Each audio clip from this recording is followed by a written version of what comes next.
Президент Туркменистана принял участие в открытии педагогической средней профессиональной школы имени Бердымухамеда Аннаева. Здесь президента страны сердечно приветствуют многочисленные участники церемонии. Свой творческий подарок подготовили мастера искусств. Известные туркменские певцы и танцевальные коллективы представили литературно-музыкальную композицию. К началу нового учебного года свои двери распахнула педагогическая средняя профессиональная школа, которой, согласно соответствующему постановлению Меджлиса Туркменистана, присвоено имя талантливого педагога, уважаемого в народе Бердымухамеда Аннаева. Школа будет готовить учителей начальных классов с правом преподавания математики, информатики, географии, русского и английского языков в пятом и шестом классах, а также воспитателей с правом преподавания английского языка в детских садах. В здании трехэтажного учебного корпуса располагаются светлые просторные аудитории и предметные кабинеты, библиотека, архив, спортивный зал, столовая, а также кабинеты методических объединений учителей различных дисциплин.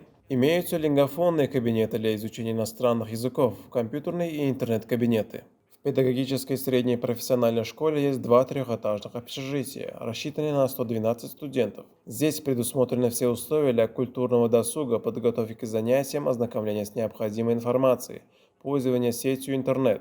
Также здесь предусмотрены спортивные площадки для занятий футболом, волейболом, баскетболом и другими видами спорта.